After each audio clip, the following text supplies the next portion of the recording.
I mean, back in the day, we had 2 imports. Remember, we had The lower teams Yeah. would be able to have Asian 2 imports. Remember we had the Asian import, import. and Yeah. I remember that. That was cool. I thought it. That was cool, yeah. I thought it worked out. I think the PBA used to have 2 imports per team. Like right before I came, I was just talking about it earlier, where Talking Tex had those 2 guys playing in the championship versus Red Bull had 2 imports too. Yeah. But when I first came in, I think they eliminated that, and it was like 1 import per team. Yeah. They could have experimented it, because at that time, it was 3 conferences per year. You could have made one conference to have 2 imports. The other one Right. import, the other one all Filipino. It's still 3 conferences, right? Yeah, Is it still. three? It's Yeah, still- that's what I'm saying. Why So- not experiment That's with a the lot. idea? It's a lot of you know? conferences. Why not? This is my take. My take is there's only so many games, right? Because there's only so many. We have 12 teams, so you play in 11 games, right? Yep. The thing is for me, it elevates the player of the locals because you're practicing with these guys every day. That's where you're getting better. Right. Yeah. So when that one conference is done where there's 2 imports, the next conference, that local that was playing that position, learn from this guy, this import, who has a higher IQ, who plays at a higher level. Now his game is elevated. For me, I think it increases the local talent, it increases the local knowledge of what we can be, not brings it down. Yeah, it might take a spot, like you said, it might take a spot for that conference. But we're playing 3 conferences, bro. Yeah. Yeah. Welcome back to another episode of Let It Fly. I'm your co-host, Jared Dillinger, with my main man, as always, Saul Mercado. So what's up? Yo, what's up, you guys? We got a special episode. These guys, just to say, they should have their own episode for what they have done for Philippine basketball. It just kind of like the planets aligned, schedules, and just kind of what we had to push in just because one of our guests that we're about to announce to you guys is here visiting back from the States. So we had to make this happen, and we are so glad that we finally did. Got legends in the household. Legends, bro. Legends. These guys have done so much for the game, and here we are. We want to announce these 2 legends. They've been playing in the league for dang near 17, 18 years. We got my main man, Harvey Carey, and Jay Washington. What's up, boys? What's up, man? What's going Good on? to see you, y'all having man. us here. Good to see y'all too, man. Yeah, man. Been a while. It feels good having you guys around because it's like we're not the OGs right now. Like, you guys are the OGs over us, and it makes us feel a little bit these better. are our OGs. These are our for real. OGs. But y'all look older though, so Yo, It's crazy. It's probably true. yeah, man, for real. Like, when we stepped into the league, it was these guys that kind of paved the way and told us how to be professionals. And back then, when, let's say, the internet wasn't where it was at, we didn't have social media. Social media, yeah. All the Phil-Ams kicked it. Whether you were 18 or 45, we would all congregate in the same spot. And Cable car. Cable car. Cable car. Cable car. Oh, yeah, for nationals. was We the did at spot. nationals Cable car. in Greenbelt. I forgot about Yeah. that. Jaipur, Embassy. Bubba Gumps. Bubba Bubba Gums. Gump. Bro. Yeah, so I mean, just to piggyback on that, like these guys were what we saw our future was going to be because they were already, you know what I'm saying, implemented in the league. Harv came in 2003 with Talking Tex. So we'll start with you, Harv. Like, how did you hear about the Philippines? Was this on your radar? You know what I'm saying? You're from the Bay Area in California.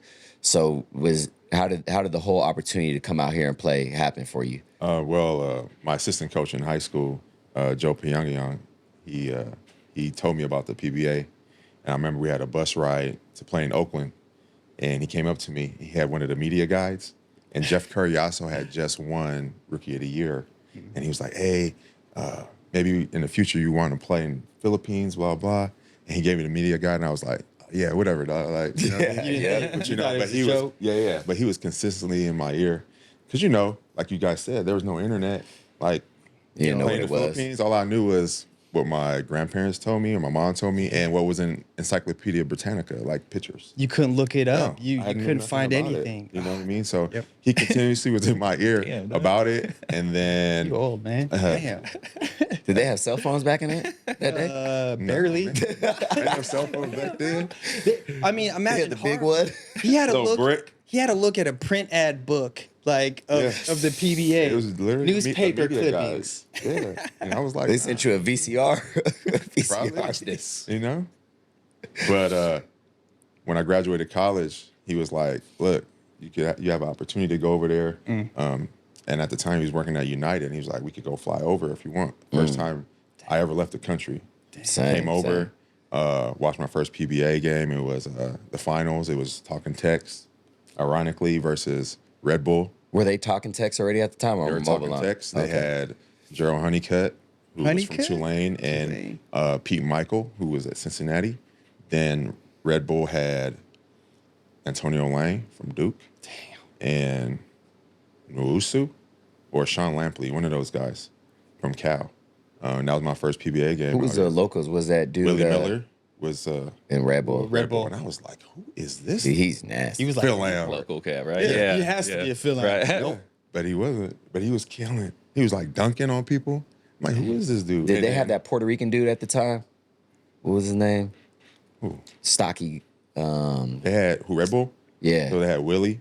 They had Junti Valenzuela. They had Devon Hart. Devon Hart. They had Mick. I was gonna say Finisi. Mick was there, yeah. I think Vince Cezone was on that team. Cyrus Eric wasn't Reyes. there, right? Cyrus wasn't there. He came in with me. Okay. And then Talking Tex had Ossie was on the national team, so he wasn't playing. So they had Mark Talon at center, obviously the two imports. Then they had Gilbert DeMape. They had Vic Pablo, Dombell Milano. Wow. Crisano was on that team.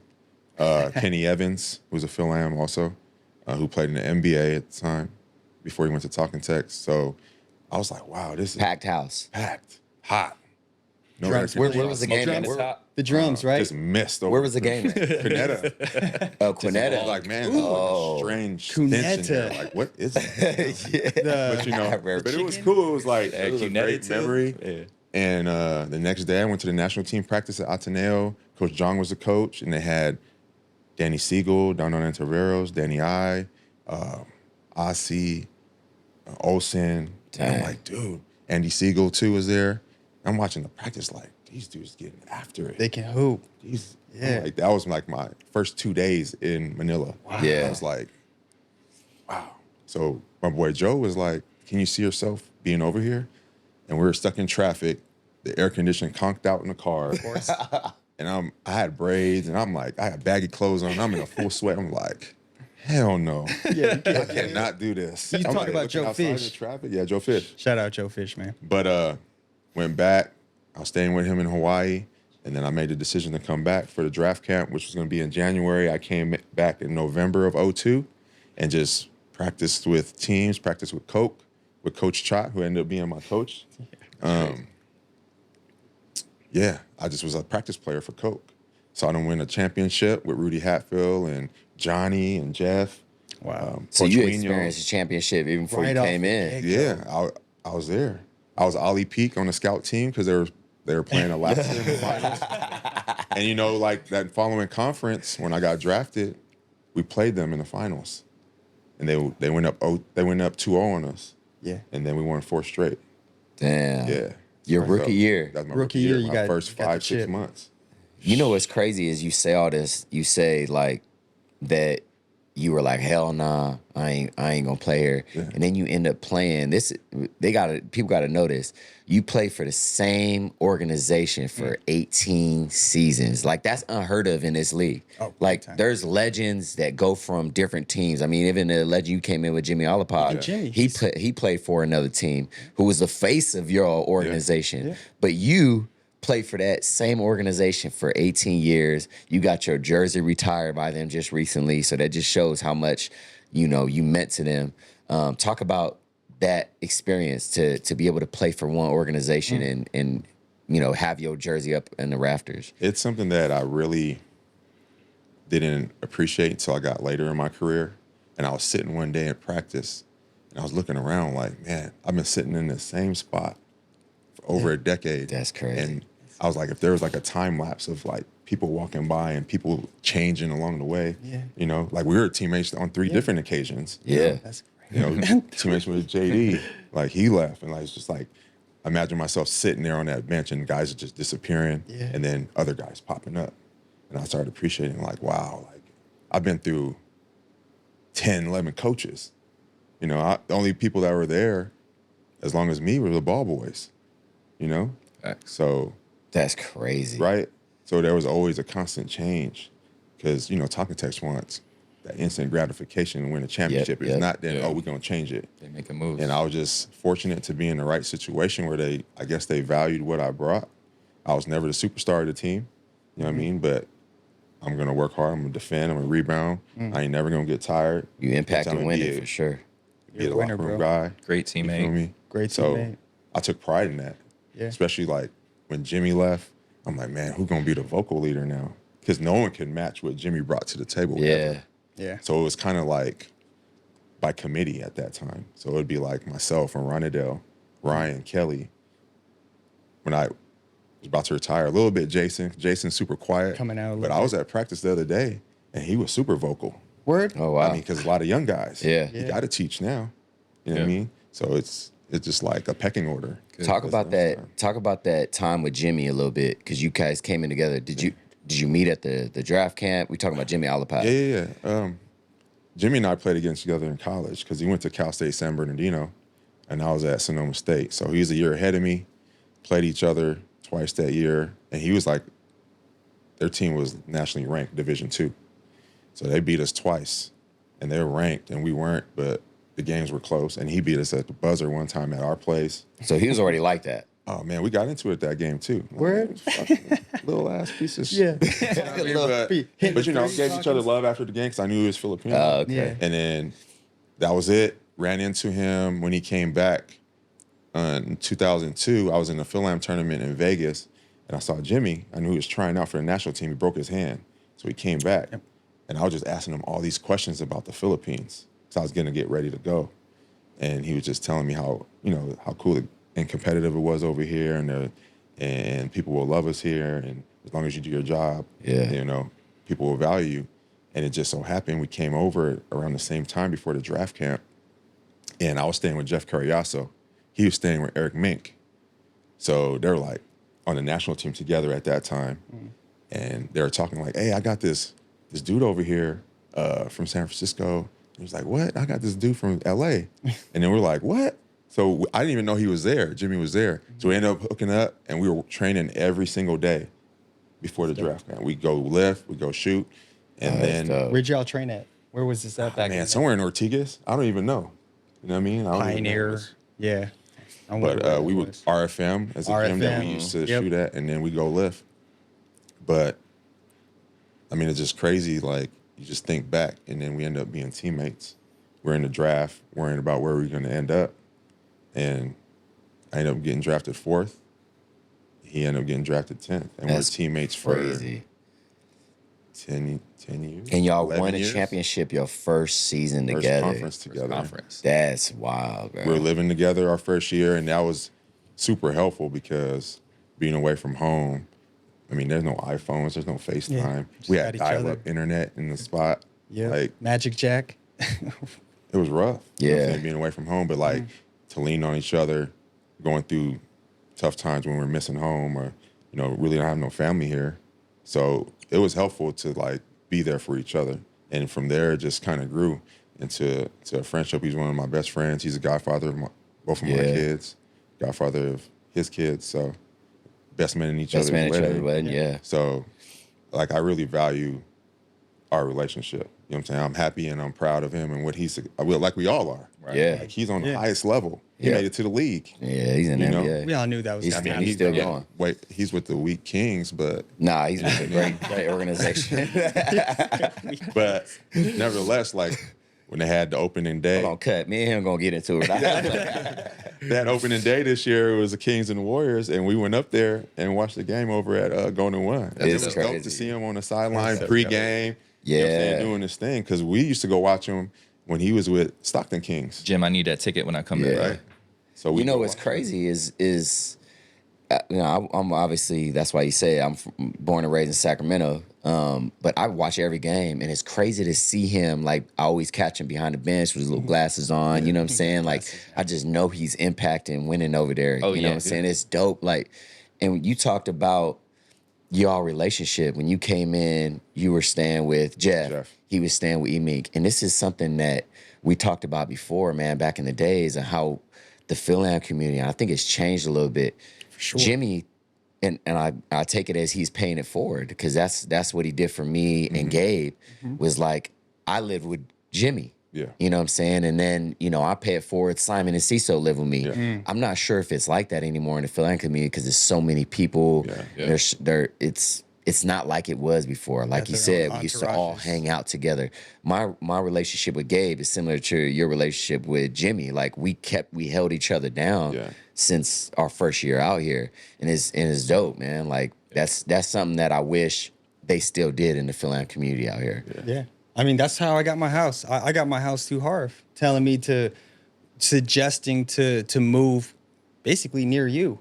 And I didn't know what to do. I didn't know, like, back then all the Phil-Ams were moving to Eastwood. And Harv and them, they're just telling me, like, maybe you get a house, man. If you get a house, come to my neighborhood. And I ended up buying the house in my first year just because that's what Harv said. Yeah. And, like, your guys' impact really set the bar for us on how to be and how to act. And, like, without y'all, man, I don't know if I would have made it through. I've been out in the streets, or I don't know, man. Like, without y'all, like, we'd be lost. Yeah, so thank you, for real. I remember coming out here, and I was telling you, sports camp. Yeah. This was my first, like your first experience of going to the final. This is my first experience of Philippine basketball. And it's crazy that it was both of y'all. So Jimmy brings me to his practice. And that's sports camp, and it's Fort BGC, but it's nothing like what it's like now. Deserted. It was, if someone told us back then, it was like, hey, this place is going to be what it is, like invest in it, we would have been straight. Awesome. Imagine that. But I walk into the practice and I see both of you guys. I remember seeing him.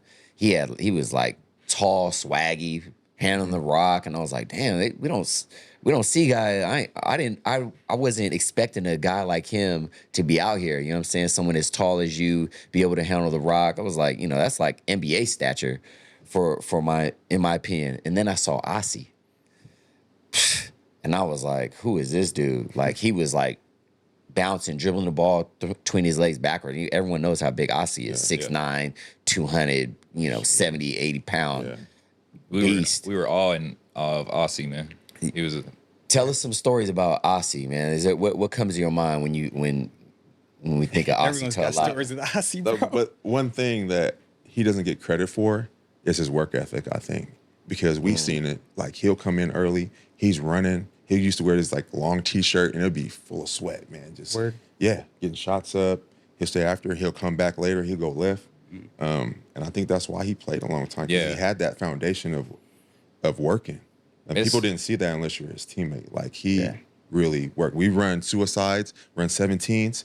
He's up there like us, he's trying to Jimmy. come in Like, first. he's coming in first, and he'll get mad if he doesn't. Like, come on, dog. Yeah. Come on. I love you, Ozzy, but that's But crazy. that's how he was, though. Like, he looked out after us. Like, he'd take us to dinner. He wouldn't let no one pay. Yeah. I was staying with him. like that. And he was like, what you need, dog? I'm like, nah, I'm cool. He came back, he bought a PlayStation. Like, hey, just be cool. Like, you don't need to go out. You don't need to do That's that. dope, Like, bro. you know what I'm saying? Like, people need to hear the stories, because he's one of the most giving people that I ever met out here. super generous. I Yeah. remember, anytime he was out with Aussie, he was taking care of everybody. Who was with him, Everybody too. Yeah. And like Harv said, like, it's not by accident that he played so many years. That's How many years hard he work. played? 25? 25. 90, came in 99. He just 25. finished, right? He played 20. 50. That's LeBron James. Of the Philippines right he there, got way for more real. years than Braun right now. That's crazy. But yeah, he was a monster, man. On the court, you couldn't do anything with him. Like, but off the court, even better guy. You know what I mean? Yeah. Super generous. Give you the shirt off his back. If you ask him for it. So That's dope. shout out to Aussie, man. Yeah, we got to get Aussie on here. Yeah. Aussie, you coming on next. He was just so dominant, man. He'd come in the locker room before the game, said we were playing like FedEx. And he'll come in like, it's that game, that dog. game. It's that game. Just give me the ball. Get out the way. And he'll have like 40 and 20. It's that Import game. numbers. Just walk in like happy and like confident. Yeah. Remember he used to wear the Ultimate Warrior He'll have like 3 Bands wristbands on on his With his bicep, hair? and it's like Yeah. about to burst. You know what I mean? Yeah. Headband, hair. It's like a 80s like like was that Richard Simmons? Something like that. He was a rock star. Yeah, he was. Everywhere. Yeah, he was on was, yo, billboards yeah. and Man, yeah. in commercials. Yeah. You know. Anywhere he went, man. Yeah. Man. Who was holding that dude? Nobody. Like there was Peak? Big Was it like Peak really could match kinda, up a little but bit? Marlon I Aquino? Marlou. Oh, Aquino. Dennis. Jalen Yeah. Port, maybe. Yeah, those were the kinda. bigs back then. Yep. Who else was big back then? There was really no bigs. Jerry Cordner was on his Siegel. way out. Yeah. Siegel ain't trying to guard off. Nah, he was a guard. Andy Siegel, maybe. Yeah, Andy, that's what I meant. Andy. And- Mick, Devon Hart, those guys. okay. so Yeah, he that's was crazy, he man. was how come because they talk about Ossie, he only has one chip? Yeah. That first conference, we were with them. How come he could be so dominant like you guys saying, but only got one chip? What is it? What do you think it was missing with in that? I think when he was young and he was just so good and so dominant, I think it was just all about him. Has no disrespect to Ossie because I love him, but you know, he'll get double team, triple team. He still think he could put it through the basket. Right. He's that high And confidence. I felt like if he was averaging 27, if he averaged 21 and probably got 5 assists, which he could because he was a good passer, Yeah. we would have been so much better because we should have went to the finals every year with him. So that MJ early years type of complex. Yeah. I mean, when we won it, the first conference that I was in the league, he was passing. Word. You know what I mean? He Yeah. became MVP, and then he just kept growing and growing and growing. And, you know, I think he was more focused on himself and numbers than team wins. Yeah, it makes sense, man. That's interesting. Well, hey, let's back this up a little bit. Like, let's put our attention on Jay. You know, you came a year after Harv. 2 years. 2 years. 2 years. 2 years 2 in years after 2005. Harv. And I mean, you're an OG just like the rest of us. So I want to know, how did you know about the PBA? How'd you come here? What was your experience? You know, your first handful of days or weeks. Like, what did that look like? Man, the first time I started playing in like Filipino tournaments in the states was I think it was my freshman year of college. I was playing at Queens College. Yeah, I was at Queens, and I ran into some Filipino kids on campus, and they invited me to Staten Island on the weekend. They were like, "Yo, you're Filipino, huh?" I was like, "Yeah, we could tell. You want to come play in this tournament, right? Come play in this tournament on Staten Island on Saturday." And I was like, "Yeah, I'll mess with y'all. I'll come see what it was about." You know what I mean? So they take me out to Staten Island. I play in a game, and it was like the gym was packed, nothing but Filipinos in there. It was super packed, bro. Like this little gym, right? And I probably had like, I don't know, I went crazy. Yeah. You know what I mean? I had like 40 a game, whatever. Dunking. You know what I mean? Everybody in there is like, everybody playing is like 5'10", you know what I mean? Like 6 You're foot like, under. I'm And I'm gonna gonna smoke these it's my fools. first year of college, so I was super athletic, whatever. I'm banging out and stuff in there and showing out. So it was like mad love on campus after that, the rest of my freshman year. But then I ended up transferring down to Florida, and it wasn't until like my senior year of college, like after the season, like I'm not sure what I'm gonna really be doing. You know, I wanted to play overseas as like an import or something like that, but I wasn't really sure. And my college coach hits me up, calls me on the phone, and is like, "Hey, I got this guy contacted me asking if you're Filipino, like what's your story, whatever." So ends up contacting me with a guy by the name of Dixon Blancas. I remember Dixon. Yeah, Dixon was my connection too. yeah, Oh, shit. Yeah, to come out here. that's crazy. So yeah, Pibna and Yeah. you played at Pibna. Yep. Yeah. So I got in contact with Dixon, or he got in contact with me, and started like schooling me on like how I could, you know, come to the Philippines and play in the PBA as opposed to like trying my hand as like I wanted to just be like a regular import, you know, like Yeah. the guys that come out here and play in the league.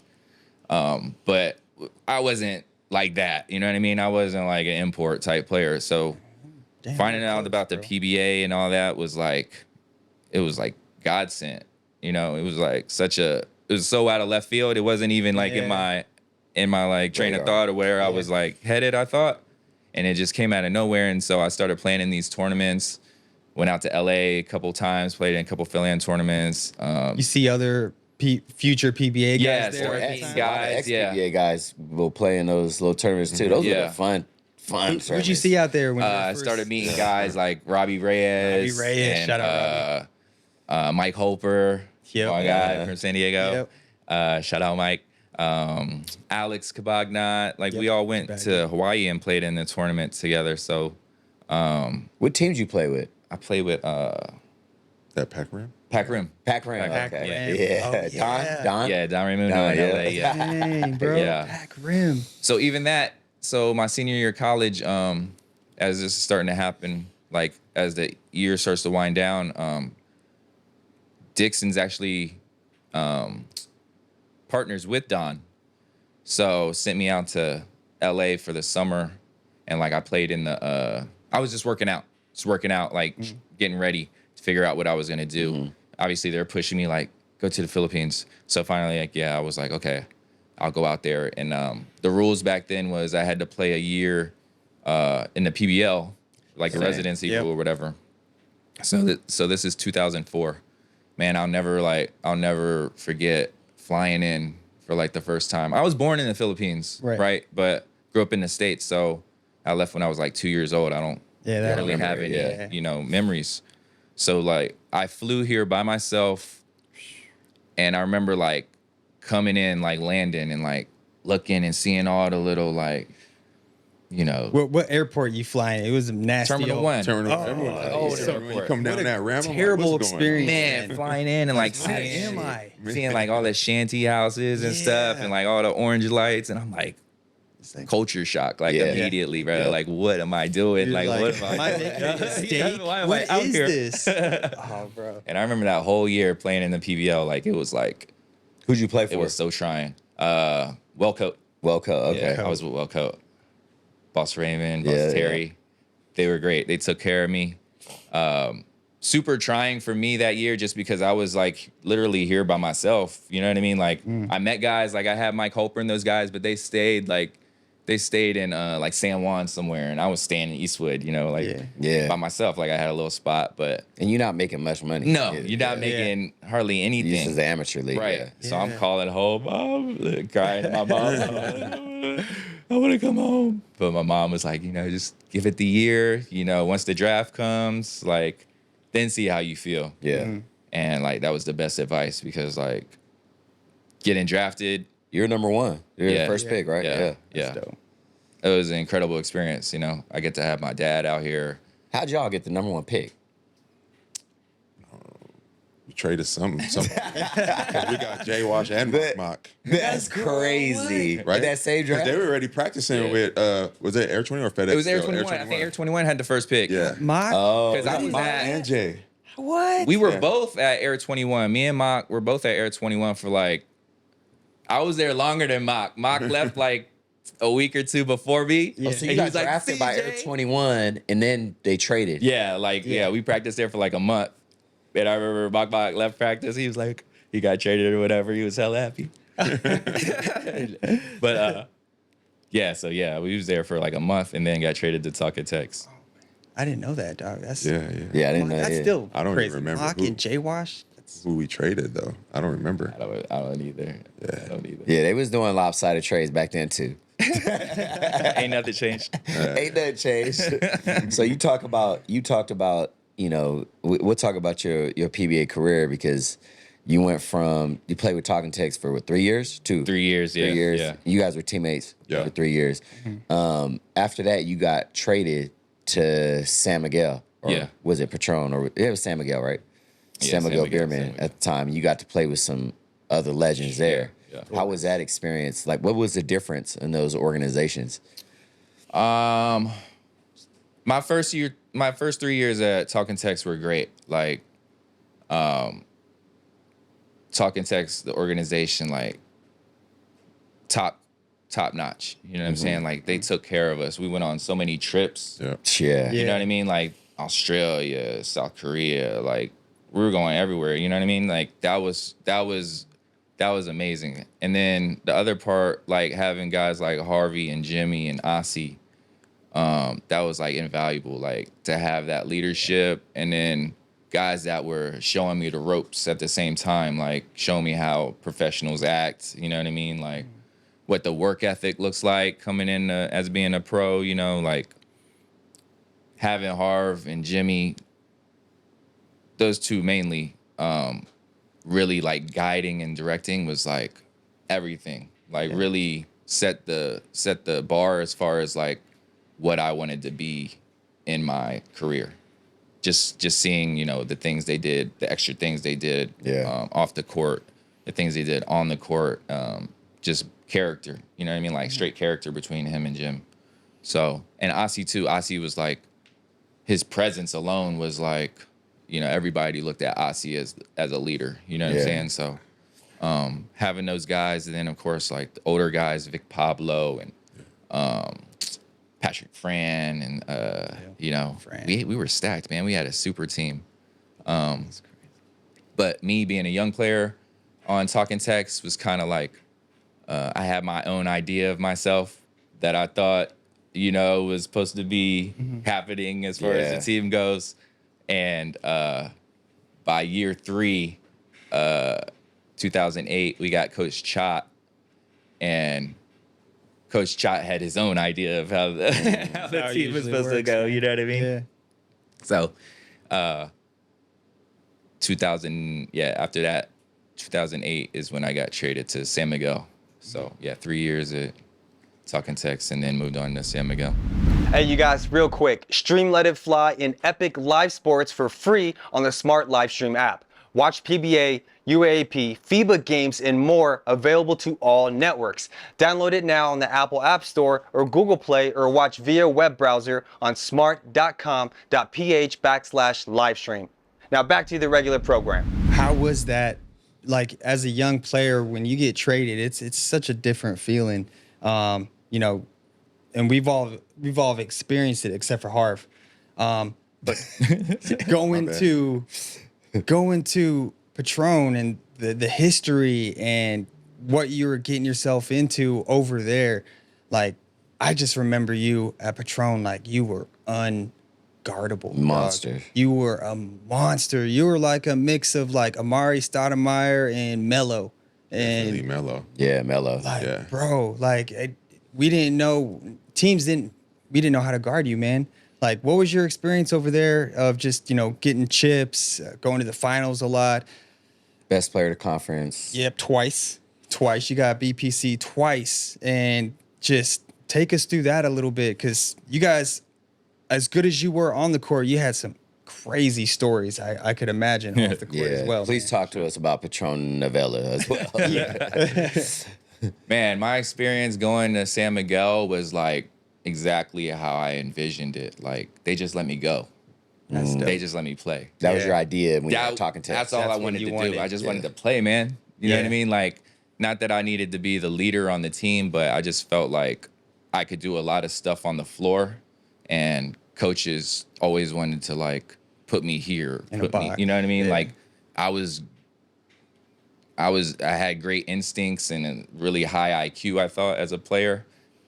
That, you know, this is me, like young me or whatever. Well, thinking. you did. I mean, yeah. BPC too. I mean, come on now. But I just that San Miguel just let me play. You know what I mean? And the guys that I had around me at the time, a lot of veteran guys, a lot of veteran presence. I guess they saw that in me. I mean, San Miguel is always a stacked team, right? Like, they always have Always the talent. They got all the talent. So those guys, it's not necessarily about what you're running. It's just more about those guys playing together. Yep. You know what I mean? The more you can play together and play off each other, then you don't need coaching. You know what I mean? You just so, and that was a lot of the formula I thought there was. It was just like a collection of guys that knew how to play each other. There's so much talent, like other teams. Figure it out. Yeah, other teams, you just figure it out. So those were great years, man. And basketball was super easy for me back then, like being young, and you know, you don't have to worry about stretching or eating right, you know what I mean, or how much sleep you got the night before, you know what I'm saying? Like, it was easy. So, and I guess my talent and the environment just like it helped me like grow and mature and into that. So. Yeah, there was always something watching you guys from the outside in. And there was some stuff publicized as well. Like there was always something between you and Arwin Santos because you guys played the same position essentially. Like, you know, if you guys coexisting and stuff. Right. Was your guys' relationship like that? Honestly, I never had a problem when Arwen first came in. I got to San Miguel before him. I think he was still like Air 21 or something. And when he came in, it wasn't, there was nothing personal. I didn't have anything. Yeah. With No Arwen. bad vibes. Yeah. And then as time went on, obviously with there's so many ups and downs that you go through in a season.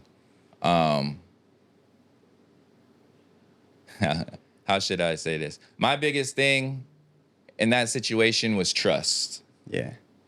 Like I felt like I was in a situation where I couldn't trust teammates. Yeah. Or a teammate. You know what I'm saying? Yeah. And that was huge for me because I'm such a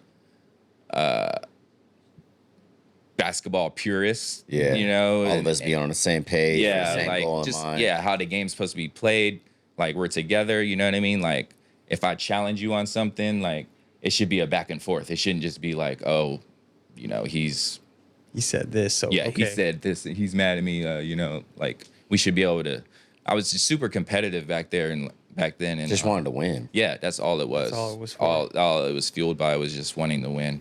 But not being able to trust someone on your team, for me coming into practice like daily, it started to like wear on me and it started to become more like of a mental thing, like being on the floor, you know, like, and I probably could have handled it better as far as maybe the communication. But yeah, it was sticky back then, man. It was like bad vibes. Yeah. You know what I mean? Like you come in, sometimes the You can vibe's feel not it. right on the team. Like it wasn't just me. You know what I mean? I'm not the only one that's like look at you when you come in. You know what I mean? Like it was Because there was going something around. between Alex Cabanot and him as well, right? Like there yeah, it was stuff. That's where the going whole on. Patronovela formed, right? It was a lot, and then I think I'm not exactly sure, but I think we were going through like coaching changes, and, like trades. You know, stuff happening. Nothing's really set, so like everything's kind of up in the air. Right. You know, it's like who's next? You know, somebody gonna get traded. Right. You know what I mean? And then that vibe kind of takes over as opposed to like. No, that makes sense. And you got to think like the culture too of it all. Like, you know, us all being in the stateside, if there are issues, we would really just talk it up and Right, square yeah. up right away Right. and try to just move forward with it. Right. Here, it was tough to get used to of this passive, different culture. non-confrontational Yeah. type of approach. Yeah. And that Especially was, when- that was different, right? Especially when it's like the top guys on the team, you know, that's kind of going through it, and there's a lot more like pride or ego or whatever it is. You know what I'm saying? Like, no one wanting to really own up or talk about what's happening. You know what I'm saying? So, just stays. It's like undertones that are happening, and Yeah. Talk about the moment everyone knows when Ronaldo Balkman, you guys had as an import, the whole tussle that happened between him and Arwen, and he ended up choking Arwen and all that. You obviously none of us were there. You had a front row seat. What happened, and like, what was your reaction to that? He's carefully try to word this out. It's funny, man. I've seen imports over the years. I don't know if it's dealing with the culture here or the style of play or being just in the Philippines. But a lot of them come over here and have a moment where they almost snap. Or it's like too much for them, whether it's in a game or it's at practice or whatever. And like, I've seen a number of imports like have that moment where it's like, oh, there he goes. Oh. You know what I mean? So I was on the bench when that happened with Balk at Arwood, and Balk, you could kind of see it leading up to it, like the week or whatever. I don't know if he was getting some heat from management or what was happening, but you could see his tension his vibe kind of tightening up a little bit. So then in that moment in the game when when he starts going back and forth with the ref, I thought it was, I think he just blacked out, man. I think he just blacked out. Yeah. But of course, you never want to see that happen to your teammate. Sure. But of all the teammates for it to happen to. It was like karma. Hey, man. Karma's a bitch for real. Hey, so there's another import that that was just talked about that you guys had the opportunity to both play with. I think even won a championship with. Jeff Teague had talked about Ivan Johnson just recently about obviously his personality, that people were scared of him, even his teammates to talk to him. He had shared a story. You guys got any Ivan Johnson stories? I mean, obviously you won a championship with him, so it might be a different version or whatever of Ivan that you guys had. I just remember the first day he walked into the gym at Ateneo. Everyone was like, damn. It's like everyone just got quiet. And he was so intimidating, this big dude. Like, he didn't even say what's up to nobody. He just dropped his bag down, put his shoes on. Yeah. Like, he was ready to work. He didn't say hi to nobody. Nope, no one. Dang. And we went to the middle of the court. They were like, this Ivan, blah, blah, blah. I think he replaced Rich Howell. Was it Rich Howell? Yeah. And then he was just like, That's it? yeah. Give a head down. Like his permanent scowl. And then the one that broke the ice we were talking about was Willie Miller. Because course. everyone knows he's such a clown. He don't care That about first him. day? It wasn't the first It day. was the first day, but maybe after a week. It was- Like, yeah. Yeah. So the we were, first like, week, walking none of on y'all said eggshells nothing. around- Everybody. walking on Everybody eggshells was around like, this dude, like, Was he showing out in practice? Like he was killing. monster. He was a beast. Monster. Dunking everything. dude, Yep. one thing about him, like, we all play with imports. We know how they be. This dude never missed practice. He was always on time. He stayed after and he shot. Yeah. And he was a great teammate, dude. Like, Super, yeah. he was.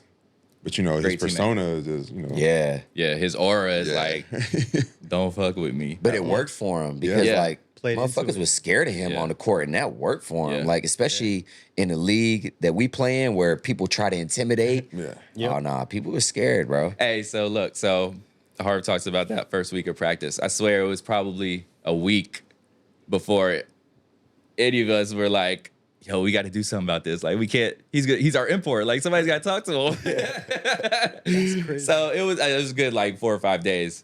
So we're all sitting on like one side of the gym, and Ivan's like all the way down on the other side, like down by himself. So we'd all like look down at him or whatever. Like, who's gonna break the ice, man? Who's gonna go talk to him, right? So who of all of us was silly enough to go down there? Willie Miller, dog. Of course. Willie Miller. Willie's, I'll do it. Willie walks down there. We're like, yo, he's going down there. Willie walks down there. You see him standing over Ivan. Ivan's just looking at him. And then Willie does something. You see Ivan start smiling. Like, he's like laughing or whatever. He's like, yo, he got him to smile, dog. Grill too. You guys are all watching him. He had a All grill. platinum Yeah. grilled out, dog. So you see them like walk out on the court. Like, what are they doing? And you just see him like start chucking it up from half court or whatever. So Willie got him to play like half court shots for flicks in the ear. Oh, But yeah. you didn't want to do that with Ivan, bro, because his fingers, bro. If you got flicked by him, bro, your ear was hurting for days. So if he made it and you missed, he get to flick you in the ear. Yeah. And then Danny Siegel started getting in the game. But one time, Danny, he lost, and Ivan popped him so hard. His ear was red for like 2 days. You remember that? That thing was swollen like a Just off of cauliflower ear. cauliflower ear. Just Like off UFC of- fights? Oh, his fingers are huge. Flick it up. Dude. And you could hear it too, like, Oh, Then he's, but they would love it when they got to get him, though. oh yeah. How was he? Was he a good sport? Like Oh, we- yeah, he was. Yeah. He'd be sitting He there would like, take but it was good, though. It was good, but yeah, he was a great team. We ended up winning it with Ivan that year, man. Yeah, he was shine. one of the best imports. Yeah. Like, and to have that type of presence on your team going in to other teams, like they're looking at Ivan like scared of him, and we're looking at him like he's just a big like kid almost. You know what I Yeah. mean? Like we got to the point with him where he opened up, and he's like, cool, man. He was Yeah. a That's regular dope. dude. That's dope. He just has that type of aura about hard him. outer You know what I mean? shell. Yeah, like He'd come in and, like, if there was, like, confrontation on the court, he'd come protect the teammate. Like, I got Yeah, you. that's how it know what I should mean? be. Maybe cool. the first one. Yeah, first one. But were you guys? Because I remember, I think it was against Rain or Shine. Was it Rain or Shine that Yeah, Rain or series? Shine.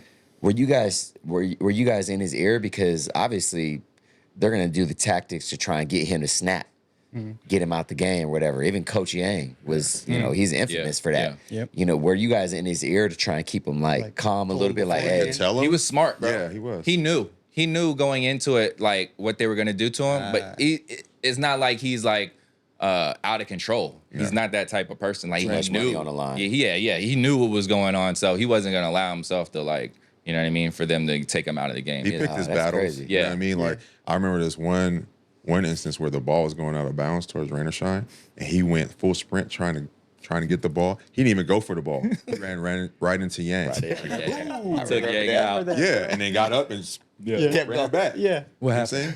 yo, That was, yeah. Like, I those remember things that. he would do, you know?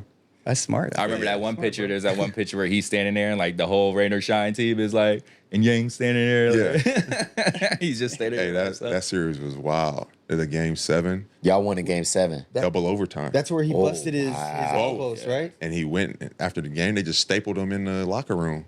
Just Wait, bleeding take us everywhere. through that. What happened? Like, I remember hearing this story, but He went up and somebody fouled him. Yeah, he came down on both. landed on elbows. his elbows. Split them both wide open. Yeah. And then our trainer was coming out trying to tape him up. And he was just like, hurry the fuck up. Hurry the fuck up. Shoot these free Yeah, throws. 'cause he was trying He's to like wrap 'em or shaking. whatever. He's shaking, trying to put the Band-Aid on. who was the trainer? Who was it? Mike. I think Mike. Mike? Yeah. Oh, Mike So- Messina? Nah, not Messina. I forgot his last Okay, name, okay. but yeah, he went to the free throw line, knocked both free throws down. Damn. Bleeding. Bloody elbow. Like, his Leaking. elbows was, whoa. You said they swollen. stapled him? Right after the game, we celebrating. He over there, the doc just like, pop. Like, That's damn, bro. crazy. Double overtime, game Double 7 overtime, ain't game 7. probably no better feeling. What's the to piggyback on imports? Who's the best import y'all ever played with? I played with a lot of imports though, man. That's hard to. Paul Harris got to be up there. Paul Harris, because we won our first import conference championship with him. But when I first came in the league, I think it was Gerald Honeycutt.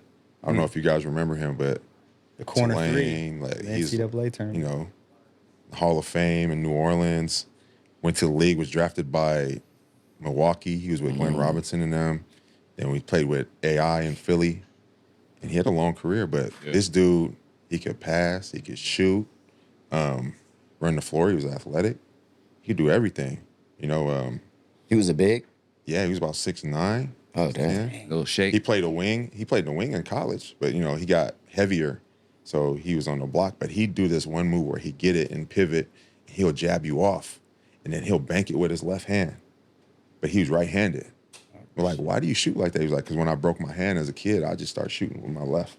That's crazy. But- And that became a go-to move for So him. skilled, dude. Like he'd come down the lane and dunk, and he'd do this little shimmy, and we'd walk through the mall, and kids would be like following him, shimmying him in the mall. I'm like, damn, this is crazy. But it had to be, for me, it'd be Gerald Honeycutt, like the most skilled. We didn't win with him. We lost the finals with him. Yeah. But, man, he was so good. You know, That's tight. league type skill. Yeah. Like, what are you doing out here? Yeah. Yeah. What about you? Man, that's a tough question. I play with so many imports. I've been impressed by I'm always impressed when the NBA guys come over and you get to see them like firsthand, like that NBA talent. You know what I mean? Like up close. It's different. And we've had a couple guys like Dre Blatch come over. Oh, yeah. Yep. It's unbelievable, bro. Yeah. Terrence Jones. Like, Oh, yeah. T. Jones. Come on, Forgot bro. about Like, him. He was 6'10", a problem. lefty, like do anything on the floor. He was the first guy that I ever seen that would actually challenge JB. Like, He was just so much bigger than Justin, though. Man. You know, Justin was playing in a 6'9" conference. You know? yeah. Yeah. That dude knew how to draw fouls. Yeah. Crazy. He was a freaking expert, elite expert at drawing fouls. So You touch skilled. him, he's going So up. skilled. As soon as your hand's there, he's going Dude. through it. And He was nasty. To be that tall and like talented is like this. The NBA guys are, you know what I mean, different. Yeah, like you're so different to make it to the league. So like to see these guys like daily, you know, how they work or just their skill level, watching them shoot or make, you know, how they work out or whatever. Like, I always love that. So Yeah. I'd probably go with like one of I've those seen some guys. NBA guys come out here though and be trash as hell. Yep. Yep. Yep. There's definitely those ones. You got any of those? Dude, Darvin Ham. Darvin Ham, Head coach of the Lakers. Yeah, we made it to the playoffs, and with the import was Damian Cantrell, and they changed him. We brought in Darvin Ham. I remember Jimmy and I walked into sports camp, and Coach Bernal was like, "Oh, we have this new guy, and he's over there shooting, and we watching, and he's like in a full sweatsuit, like shooting like he was in a league with air conditioned gym." But you're in no air conditioning. And we're watching, and I'm like, watching for like 5 minutes. This dude probably made like 3 shots, and then I was like, You guys knew him though we in first, like, trouble. oh, he's won the slam dunk competition. Like, yeah, you he knew part who he of the was. Pistons. You know what I mean? Yeah. 04 team, he got a ring. Yeah. He got the belt, everything. But I'm like, man, we in trouble. And we couldn't go to him. I mean, he was a role player in the league. So when we needed a bucket, we couldn't go to Yeah. him. We had to go to Aussie. It ain't like you had a go-to move or No. something. Yeah. And yeah, we ended up losing. We lost to Air 21. They had Sean Daniels. Sean Daniels, nice too. Ronadell dunked Sean on Daniels Darvin. was crazy skilled, bro. Super nice. Big fella. Man, Soft-ass twinkle touch. toes. Twinkle Man, toes. a He little had push. hands Yeah. too. Yep. Yeah. He was crazy. And we could skilled. like cheat on defense because we know he was behind us too. He was like Jokic, bro. Little Yeah, lightweight. he was. Yeah, He that's a was. good comparison. Yeah, Six, it's a great version, comparison. yeah. Yeah. Like Jokic, for small. real. I remember that dude. He was nice. Going back to Darvin though, like how long did he last until? He was probably had to only cut here him a loose. couple weeks though, like 'cause we got eliminated. Yeah, y'all brought him in before the finals, right? Or It was only the quarters. oh, quarters. Yeah, it was the quarters. He came in, and I'm just like, man. This dude came. He was like, "Hey, man, my wife's coming over. If you guys want to take a picture with the ring and the championship belt, y'all can." I'm like, "Man, you better get us a ring first." You know what I mean? But How was he as a teammate though? he was sure- cool. I'm sure he was he's kind of quiet, but he would talk to you guys, talk to us if we had questions and stuff. Or we would ask questions about the league. But he was close with Aussie. You know, they would hang. I didn't really hang with him, but he was all right. You know, That's cool. like he meant well, but it just wasn't a good fit. Yeah. You know, if he was like on a team where it had a lot of guards that could break the defense down and drop it to him, and he could just dunk 10 times Yeah. a game, it would be different. Just crazy bounce, right? But we couldn't go to him. We couldn't post him. He couldn't go on the wing and create a shot. Couldn't shoot. Nah. So Couldn't dribble, pass. he rebound like a mud, but that's it. Yeah. That's crazy. But yeah, cool. Darvin Ham was my teammate. Hey, talk about imports. Jay, you had the opportunity to be an import in Japan. Yeah. You got all these kids now that are getting this opportunity to go out there. Talk to us about that opportunity. You go in Japan. What's the difference? How'd that happen first? Like, Yeah. how'd you get out there, bro? Because you didn't get out there like in your prime. Like you got out there like a little bit later. I remember when I first. That's so dope. When I first He's 40 found out already. that I was going. Yeah, I told Harv, I was like, yo, they trying to bring me in as an import in Japan. He was like, man, you got to be the oldest import ever. Like, how the hell? Yeah. But no, it's crazy. I was it's just through the grapevine, really. Like I got contacted if I wanted to play in Japan. Yeah. And like that. I was like, yeah, Why? for sure. Yeah. It was like kind of a back and forth through Messenger or whatever. You thought it was fake, right? You thought it At was first, I was like, I'm 40, right? Like, you want me to come in as an import? Yeah. Like, yeah, team's looking for a big man or whatever. I was like, yes, count me in. If you have anything, I'd happily take it. Yeah. As far as, So probably 3 or 4 months pass. The guy contacts me again. It's like, hey, I'm working on something. You still good for Japan? Yeah, dude. But the situation was me going into Okinawa to the Golden Kings. Going in, I knew it was a short-term situation. They had already wanted to bring in Carl Tamayo. They were looking to bring him in. Oh yeah, he's nice. Yeah. So they're like wanted me to come in for a little bit, just to be, a veteran presence on the team. Just kind of show, I guess, like the younger guys, like an old guy. How was like you were saying that you were, you're gonna set the tone. You're gonna be a good role model. How was that language barrier? Like, Did you have a translator? Did Yeah, you? yeah. Okay. Each team usually has a translator. Okay. So That still yeah. must have been different a little bit when you're trying to give a speech or something, and you got to have this dude like. yeah, it is a little weird, especially like when you're trying to listen to the head coach, then you have to listen to the translator, like. And then You know, go you do it wanna on be the court. respectful, like, Yeah. look at the head coach, but you don't know what he's Especially saying. But if then he's you look at mad the or something. translator. Yeah. So yeah, it was a little weird, but I mean, to give those guys credit, a lot of them spoke some kind of English. You know what I mean? Okay. To where we could communicate a little bit. But that was such an incredible experience going into Okinawa. You got to bring your fam too with you, Yeah. right? Ah, Yeah. and Japan's a great, like as a tourist. Yes. Japan is amazing. Yeah. That part alone was It was worth it. Worth It was it. all Yeah. worth it. Yeah. That's so cool. But to go to Okinawa, which is somewhere that I've always wanted to visit and get to live there for 4 months, was amazing. And the organization itself, Ryukyu, was like, I told Saul before, like, that was the first time I felt in my career that I was like an actual professional athlete. Like the quality of life for the athlete Yeah. and the relationship between the athlete and the organization is like way different, Yeah. way different. The Yeah. mutual like respect that goes back and forth, like, you know, you're actually A pro. there's respect there. You know what I'm saying? Like No, I feel they you. appreciate the fact that what you do, and It's like, yeah, they give you what you need in order for you to do what you need to do. And just top notch, man. Just everything from the arena, and the facilities, to the coaching staff, to the expectations, just how everything's broken down and organized for you daily. It's all there for you to succeed. Yeah. And it was something I felt had been missing.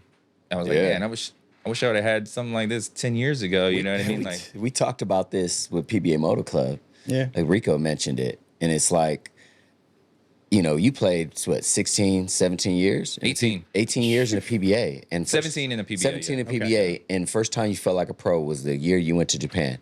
Rico was like, we come to the arena, we have to pay for our own parking. Yeah. We don't even have our own parking spots. Like, you got to go around the parking garage looking for a parking spot. And it's like, you don't feel like a pro there. Right. You know what I'm saying? Like, how do you feel like a pro with that type of treatment? You know what I'm saying? Like, you going around and, can I park here? No, this is for the governors. Like, and Rico is pretty funny. He was like, can we play the basketball game without the governors? But without the players, we can't play, right? So why can't I park here? You know? Yeah. And it's stuff like that what you're saying with the facilities, you were telling me, like, you know, you would go from your practice facility into the main arena and shit. You know what I'm saying? Obviously, every team like that, or every team's doesn't have the setup that, you know, Ryukyu has. But for the most part, every team's got their own practice facility and their own, you know, hot and cold and their own, you know, training room and, you know, a place where you can leave your stuff and not have to worry about it getting stolen or taken, you know, like as a pro athlete. Like those should be common denominators. Did you have your own parking or? Yeah. Oh, okay. Rico, you should have played in Japan, bro. Rico, I wish they would have had that for us 10 years ago. Yeah. Besides that, we talked about you wish you'd been able to go back there in your prime. What's the difference basketball wise between Japan basketball and Philippine basketball? I would say the competitive level in Japan is probably higher because each team has 2 imports on the floor at the same time. And then you can have 2 on your roster. So you can have a total of 4 imports. Yes. And you can change them out, you know what I mean? 2 play this weekend, maybe the other 2 play next weekend. You know what I'm saying? So in that aspect, it's more competitive than the PBA. But as far as the local talent goes, you know, it's funny, man, because being able to travel around this region, you encounter like different coaches or teams or whatever, and most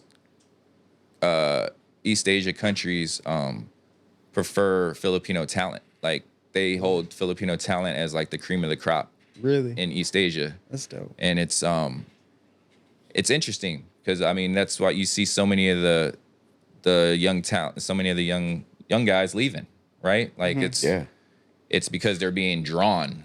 You know what I mean? It's not like they're just trying to find a way. It's because these other leagues are drawing them because they're talented, and whether it's their social media followings that they've had from college or whatever.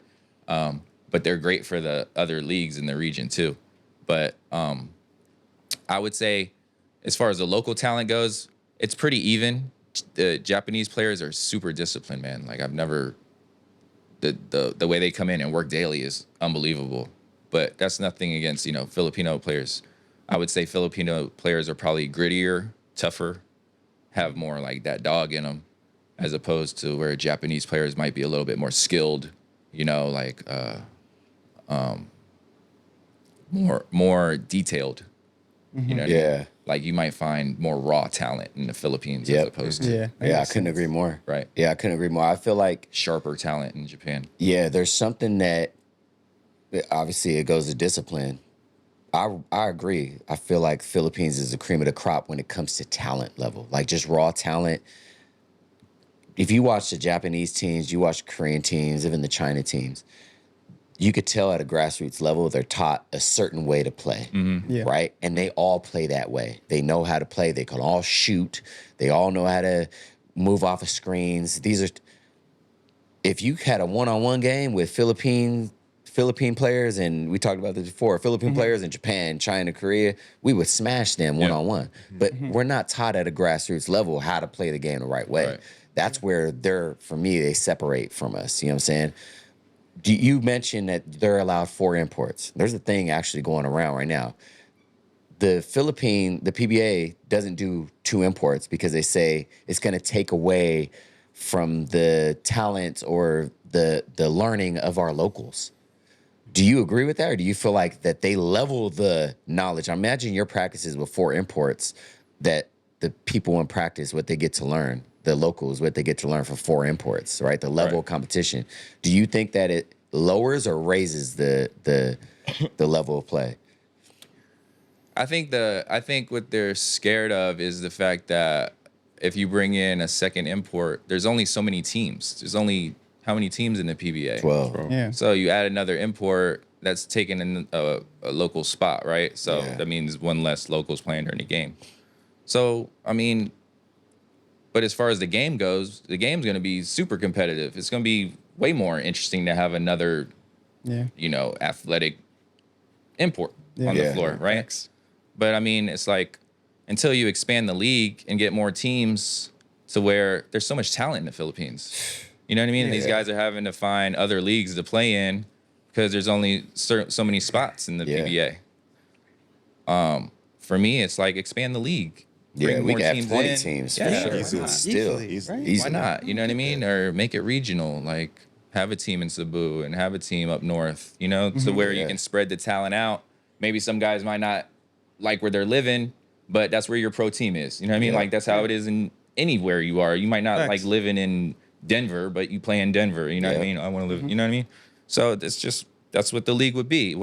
After a couple years, everybody would get used to it, and then it would just be that. You know what I mean? But I think you have to expand, but to also make the East Asia Super League, all the other teams are playing with 2 imports. The Philippines is the only team that has to bring in an extra guy. See what it's like. Yeah, for a month or 2, try to get used to him, and then play a game or however many games. Which is hard, yeah. I mean, back in the day, we had 2 imports.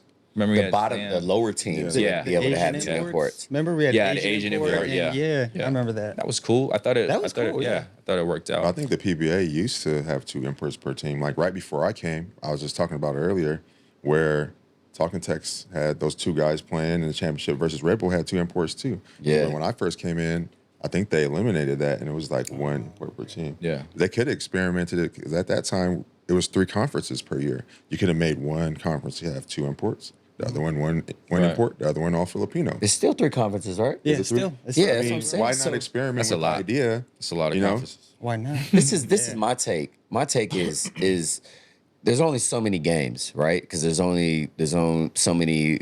We have 12 teams, so you play in 11 games, right? Yep. The thing is for me, it elevates the player of the locals because you're practicing with these guys every day. That's where you're getting better. Right. Yeah. So when that one conference is done where there's 2 imports, the next conference, that local that was playing that position, learn from this guy, this import who has a higher IQ, who plays at a higher level. Now his game is elevated. For me, I think it increases the local talent, it increases the local knowledge of what we can be, not brings it down. Yeah, it might take a spot, like you said, it might take a spot for that conference. But we're playing 3 conferences, bro. Yeah, like, yeah. Yeah. Do you think ultimately that's not really the case being the reason, more so the money issue of having 2 imports on a team for some of these organizations? Could they even you don't think they have money? shoulder? on it? I mean, I don't know. I'm just speculating because it's another import type salary that Right. they would have to shoulder, Yeah, that point. yeah. That I could- mean, I that don't could know. be. Maybe, especially out here. You know what I'm saying? maybe for. I mean, I would imagine most of the teams in the PBA, like, money is not an issue. I think it's just more like Yeah. the mindset and thinking that it would be bad for the PBA. It's just like since I've been in the league, there's been 1 team maybe to join, 2 teams, Yeah. 2, probably. One Yeah. or 2 teams, and 2 that's it. teams. And Well, like, some came right, and then they fizzled out within a year. Yeah. The Clicksters, remember that? Chapinas. Chapina. yeah, They yeah, came and they left pretty quick. I think that they should. We talked about this before. Is like, what do you guys think about this? Allow, if they don't do the regional thing, right? Team are invested, because I don't know if you guys watch the PBA anymore, but you know it's limited on fans that watch now. You know what I'm saying? It's not back in the days like what we used to play in. Allow the competitors to come in. So allow a Shell to come in, because if there's a Patron, whatever, you know what I'm saying? Like, allow those people that are invested in these companies now battle it out. Now you have real, true rivalries. You know what I'm saying? They don't allow those Yeah. type of things. That could be a step that they could do. What about the conferences? You've played in 3 conferences and you also played in 2 conferences. What did you think were the pros and cons of that? I mean, definitely a pro for more conferences and more opportunities to win the championship, especially if you're on a winning team. You know, you want to play more games in order to get championships. But I think, I don't know, it's just a hard question to me, because if you do 2 conferences and you make all Filipino longer, you make the import conference longer, would the fans get tired of watching like a double round elimination? Like, I know one conference I played in where it was like 2 sides. You play your side, Played everyone play twice. everyone twice, Right. and you cross That was cool. over. I thought that was gonna That was dope. That was I like awesome. that. You know, but I don't know. I mean, there's pros and cons to it, but I think the 3 conferences gives the opportunity for the powerhouse teams to win more championships, and that's what players want to do, because you Yeah. get the incentives, you get the bonuses, you get all that stuff. But to make the league better, maybe 2 conferences would be better. But they have to. I feel like when I think of the PBA, I feel like they're in a state like the movie Semi-Pro. You got to come up with some gimmicks to get these fans in here. Give away tickets, give away freebies. Everyone likes freebies. Give away T-shirts. You got to see know, our game now. That's what I'm saying. Like, No, you no. got to draw in the fans. No, I meant like for entertainment purposes. You come to our game. We have an MC that's walking around in the stands, like asking people questions, and they're on the jumbotron, and they're trying all. So they're trying. Yeah, they're really But why trying. not bring in out an there. act like famous singer or something, come in there Yeah. and perform, go to a smaller venue, do more provincial games, and still have these celebrities come out and be guests at these games? Like, I think it would draw more fans. People Yeah. would Facts. come in from other provinces just to go like, oh man, Saul Mercado's performing today. We got to go down here. You know what I'm saying? We got to go check them out, because they don't get to see talent like that. Not many Those people know I areas. can sing though. Only you. I know. No, I I can gave you sing. a little shot right there, Yeah, man. thank you, dog. Yeah. Yeah, my album coming out soon. Yeah. Man, fast forward to now though, to kind of switch this up, Harvey. You came out here to visit.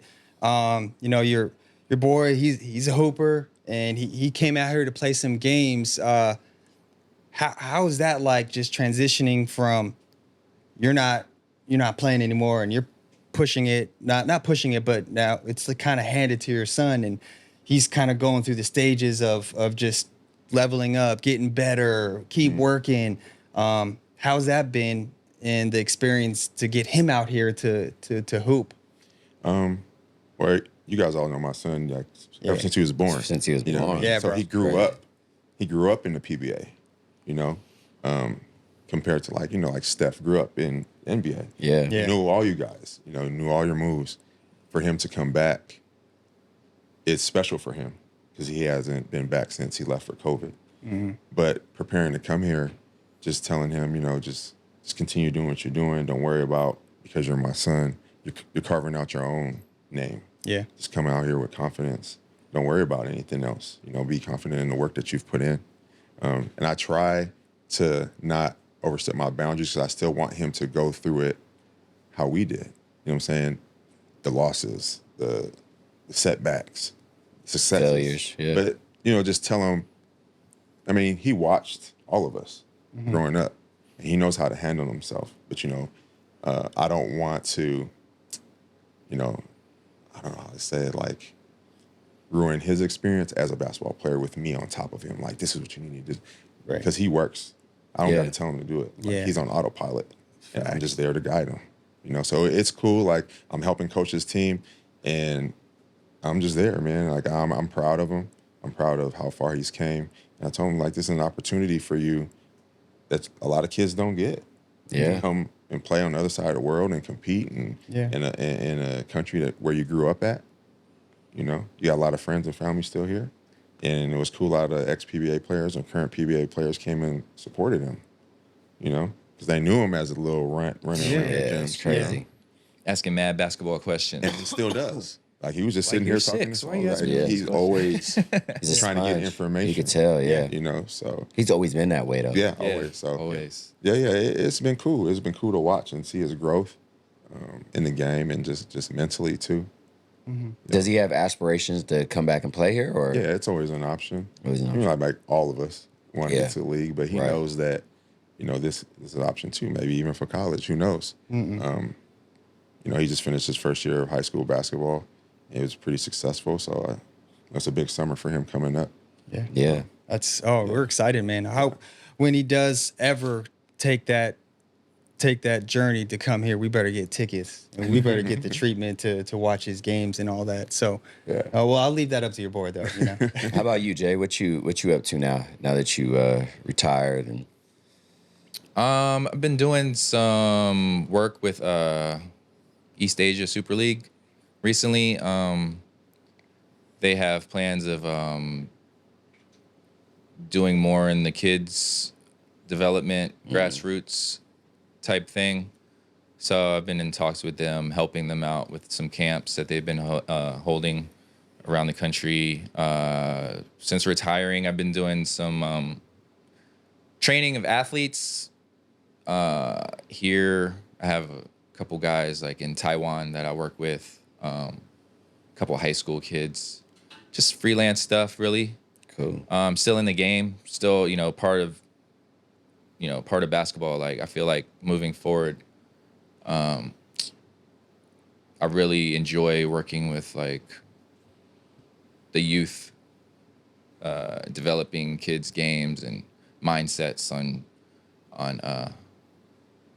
just how to work and stuff like that. So I've been enjoying it. I've been enjoying just a different side of basketball. It's not the physical side anymore for me, as far as having to go out and run around and play. Yeah. But being able to like share that with kids and seeing the light bulb go off in their head when you give them an idea and they get it, like it's almost it's giving me a newfound love for the game. that's dope. So it's cool. It's definitely been a transition for me, like from being a player for so many years, trying to figure out what's next for me. But I'm slowly starting to figure it out, I feel like, and it's more like, working with the youth and stuff, and it's been fun, man. Yeah, it's cool when you teach them your move or something like a go-to move, and then they apply it. It's like, damn, they got that from me. Yeah. and they were successful. Right. You know what I'm saying? Doing it. Like, it's cool that you giving back to learn from someone as skilled as you, as a big man, you know, like it's dope that these kids get that opportunity. Harv, thank you, man, for coming on this show. Jay, making time to be here with us, while we could get you guys opportunity. Again, like he said, we wish we could have had a segment where we had you guys individually. Yeah. But we had to just take the opportunity just because if we can get both y'all in right now, cool, it's better than nothing. So thank you. What we do on this show, as you guys have seen, we do a Let It Fly segment. And this is just rapid fire, getting shots up. Imagine going around the arc. We're going to shoot you questions, catch and shoot. We do give you a safe word, though. So if there's a question that you don't want to answer, then you could share that safe word with us now. We'll move on to the next. Harv, what's your safe word? Manila. Manila, okay. Manila. Okay, cool. Jay? Manila Black. Lemonade. Lemonade. Okay. All right, man. So I'll do the first 5 questions, and both y'all have to answer in your own question, Okay. not just as a team question or a team answer. All right, and then so we'll get the last 5. All right, so I'm gonna do the first 5 questions. You guys, whatever comes to your mind instinctively right away, I want you guys to answer it. Don't be thinking for 30 seconds trying to think of the best answer. Whatever comes to your head. Again, you can Let use it your fly. safe word. Like Saul said, this is Let It Fly questions. All right, so here we go. Question number 1: favorite moment of your entire career? Jersey retirement. I good one. was crying at that. 2015 championship. Okay. Question number 2: who's your biggest rival? You take that as you want. Team or player that you would always have some good battles against. Kirby Raimundo. I was gonna say Dell, Ronnie Dell. Yeah, Ronnie both of Dell. those go Ooh, hand in hand. yeah. Two of the skilled players right Yep. there, man. Yeah, y'all had some battles. Yeah. Okay. Question number 3: who was the most overrated player of your time?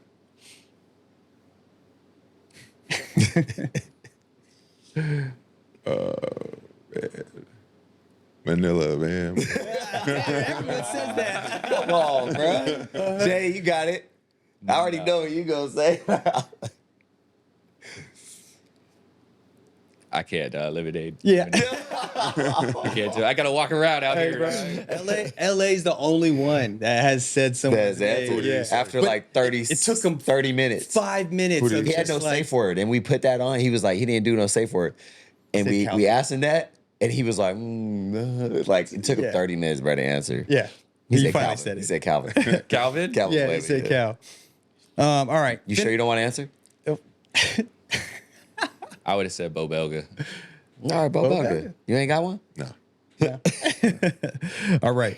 Number 4. Finish the sentence. If I could go back in time, I would blank.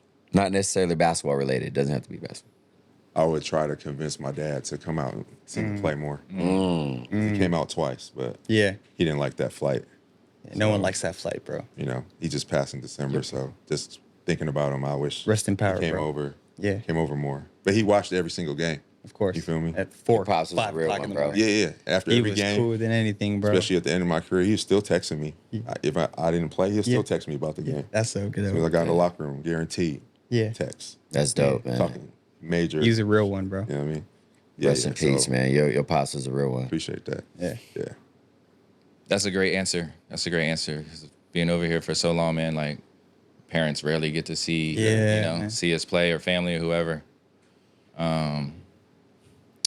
If I could go back in time and tell my younger self, sleep on it. Just like Sleep not on making it. a decision when the emotions are up or down. Just try to good just wait a little bit. Give it, let it give it sizzle. some time. Yeah. Yeah. Okay. All right. I get that. Man, I feel you on that one. Last one coming on my end. Which local player from your time would have had a career if he played D1 in the States? That's easy. D1. D1. I'll go Willie. I was gonna say Willie is Yeah, Willie that's what I Miller. thought. Yep. For sure you would say. So I was like, that's an easy one. Yeah, I'll Yeah. go Willie. Willie Miller. Everyone says who's the best or who's the toughest or it's Most always Willie skilled, Miller. yeah. Dude, when I first got on Talking Text, Willie would stay and shoot first of all, he'd be in the gym already when you got in the gym shooting. And I've never seen somebody go for minutes at a time without missing a shot, bro. You'd make what, like 20, 30 without missing? Easy. On Straight. that too. Just moving too, like Yeah. slowly, you know, going Not around the set court, shots. coming back. Yeah. You know what I mean? Coming back. Like He was different, bro. He was amazing. super. Yeah, it was really. Yeah, really Willie good. was for me. He was They had my social media. he was my introduction to being like, wow, these dudes can play. Yeah. Like there was like he give it to you any way you wanted it. 3, mid, post, off the dribble, catch and shoot, anything, bro. Like you couldn't speed him up. Nope. Couldn't speed Hella him up. strong. Played at his own Laughing pace, at your big ass. face. Yeah, Oh man, he Hey, was so nice. I remember his battles he used to have with Mark Kagiwa when they were in their prime. Hey, That was- yeah. That Shootouts. was like a go-to show to see. Man. must see TV. Oh, Yeah, for sure. Mark and Willie. Mark and Willie in Yeah. their prime, man. Because neither of them gonna back down. Nah. Yeah. You know, so Yo. those were some good games. yeah, that's That was crazy. dope, bro. Yeah, All right, man. For me, favorite coach you played for? Coach Chop. Mine was Coach Shot Tonkinson. Shot. Tunkinson. Yeah. Yeah. Yep. Yeah, that was my guy. That was Yeah. when he first got on Patron, right? Yeah. When he So just San really Miguel, let San you. Miguel. Yeah. Or sorry, San Miguel, and he just let you go. Yeah. Well, for me, it was more like I loved his fieriness. I loved being able to I loved looking over at him and he'd be like jumping up and down on the Yeah. sideline, Kinda like gave hitting you the energy. table or doing That's whatever. dope. Like he fired me up on the floor. You know what I mean? Like I wanted Yeah. to fight for him. You know what I'm saying? Like Yeah. that type of. So Made yeah. you want to run through a wall. for Yeah, him, yeah, like, yeah. That's cool, I like man. that. That's dope. All right. Which player from today's PBA do you wish you had a chance to play with? From today's Jumar. PBA. Jumar. Jumar. Yeah, that's a good one. Jumar is great. I'll take Jumar too. Yeah. You never played Let's with win Jumar? championships. together though. You never went. I was with Jumar his rookie year. Yeah, with all that. Yeah, when he first came in. He's still raw. Yeah, he was super raw. It was like Yep. you saw obviously he was gonna be great, but like that rookie year, he was still trying to figure it out. You know what I'm If saying? you switch you and Arwin, Same shit. that would have been crazy. Oh my Same thing. God. Could've been the Because same for me, I think you're a higher IQ player. I think you would pass better. So like that high low would have been Yeah. a different dynamic. I feel like And you I feel like could've- games would have been easier. Like it wouldn't have been. Yeah, so that would have been unfair. nasty. It would've been so unfair. It would have been the Yeah. same thing. In your prime in the PBA, you had an opportunity to go to Japan, Korea, one of these other leagues. Would you have taken it had there been, if you don't come back within a year, you're banned from the PBA? I would have took it Took it? for sure. Yeah, I would have risked it. Yeah. Yeah. I think we would all took that one Yeah. for sure. Okay. How do you want to be remembered by PBA fans? A winner.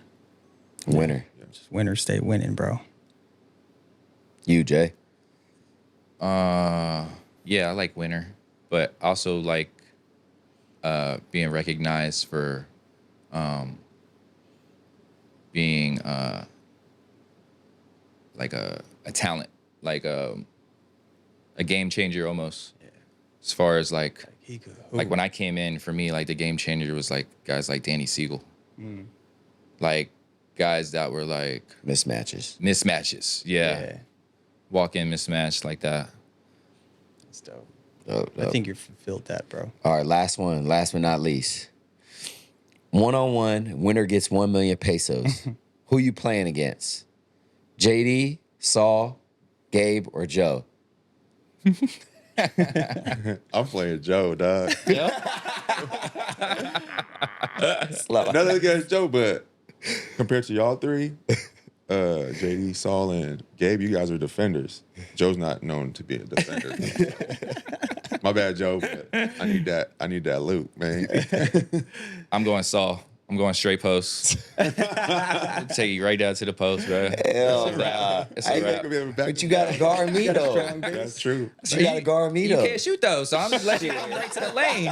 You just gonna be coming straight at me, so you good. We can handle this right now. I'll put 1 million up right now. Oh, shoot. Well, shoot, you guys. We really appreciate you coming through to the studio and sharing the time, energy, the stories. I think this was one of the most chill, coolest like sit downs that we had Great stories. from ever that we ever had on our show. So, you guys, man, Harv, I wish you well on the rest of your trip here, and we'll definitely be keeping an eye on your boy as he Thank you. gets better and better, man.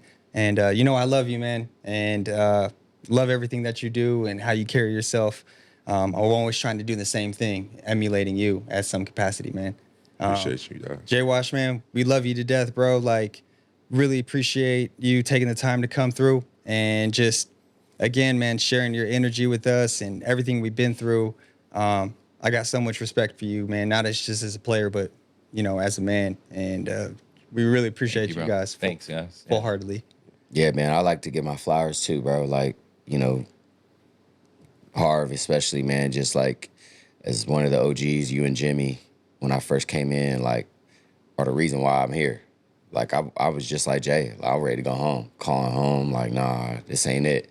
If it wasn't for you, Jimmy and Gabe, like, being in my life, I'd have been out of here, bro. So, thank you for just being who you are, bro. Being the role model that you are. I see you as a father and how you are. Man, I just look up to you, bro. Yeah. I love you, man. Thank you for all the memories and looking out for me from day one.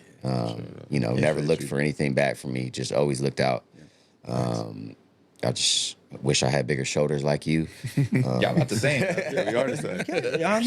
Nah, but yeah, man, it's always love, bro. Every time I see you, Jay, man, I got an opportunity to be teammates with you and saw how you worked, man, and you really influenced me a lot.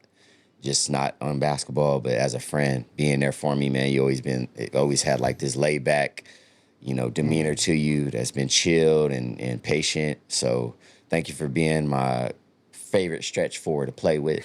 Stretch four, stretch five, pick and roll. That's how we ran. Pick and pop, pick and roll at the top. Love you, bro. Being able to go on these adventures now with ESL together, working together. I see how you are with these kids and just the passion that you bring to giving back to them. It's dope to see. So wish you nothing but the best, and thank you, bro. Love you, dog. Thanks for having us, Appreciate it. man. Yeah, And definitely. proud of everything y'all accomplished throughout your careers. And, I mean, you're still playing, but after basketball, and I've seen how much you guys grown. Because I've seen y'all come in when you guys were young, and to see how you guys are family men, fathers. It's great to see, and I'm just thankful that you squeezed us in together. Yeah. I wouldn't have shared another space with someone else. I mean, we were in the bubble together, and Man. there's Yeah. no way I would have made it through the bubble if I had a different roommate. Like, it was just like, That's right. man, it was cool just to be in there with Jay. I feel like our friendship got tighter. Like, we was already tight, but it was like when you're in a room for 19 hours with somebody, yeah. like, Facts. For you real. could go crazy, but Real. it was like, if it wasn't for Jay, I wouldn't have made it through that thing. Because Same, man. Same. mentally, for real. Yeah. I was ready to go. Yeah. But, That's tough. but when you have somebody holding you down every day and you look over like, damn, this dude, he's stretching over here, he's working out in the room, like we was in jail. Yeah. I'm like, let me do something. Yeah. But yeah, it's cool that we're able to share this space together. You dropped Have the soap that or nah? Huh? You dropped the soap? No. Damn. 2 times. Don't get down like that, though. But thanks for having Yeah, us. man, for sure. Yeah, for sure. same, man. Like, to you guys, man, congratulations on everything y'all building. It's cool to see after, all the years we've played together, y'all doing more of the business side. That's awesome, bro. Like, Yeah. and thanks for having us, obviously. sure. Yeah. And Harv, of course, my brother for life. All y'all are my brothers for life. Yeah. But being teammates for so many years and watching your family and seeing you grow, thank you. Yeah, I just want to say thank you too, bro, because you for sure like big influence on my life to this day, So yeah, just wish y'all the best, man. Thanks, Wish everybody man. the best. So, This is dope because people that watch this, they need to know, like, when us Philans, we come out here and we leave our home base, come out here, we become family, bro. Yeah. Yeah. Like our friends and our group, like I said, I don't think it's like that anymore. But in our time, we held each other down, Yeah, bro. for sure. Like this was a bubble. Philippines was a bubble, and we held each other down. True. And it's dope to see, man. This is the first time that we've given flowers, and our guests gave flowers Yeah, to each yeah, other. we So never it's had like, that. and gave us flowers. You know, Yeah. it's dope, man. And you guys couldn't ask for anything more, man. So I wish we had more time to do y'all individually, because there's so much more about y'all careers that I'm sure people want to know. But maybe we get back to it another time. You know what I'm saying? If y'all would be down to come back and sure, do it man. again. Before we do get out of here, we have one question we ask all our guests. If you could change one thing about yourself or in the process of changing in your life, what is it? I would say trusting God's timing in life. A lot of times trying to rush things or thinking things should trying to force things maybe. I would say trust God's timing and everything. Trust that what you're working towards is your hard work will pay off. Yeah. But to live more in the moment, be able to live more in the moment and not so focused on down the road. Yeah. So yeah. That's facts. That's a good one, man, because, great one. you know, we just had one of our boys we all knew, John Herrera. Rest in peace. Rest in peace, man, just passed. And it's like when you have those sudden deaths, it's unexpected. It's like you take for granted the time that you have.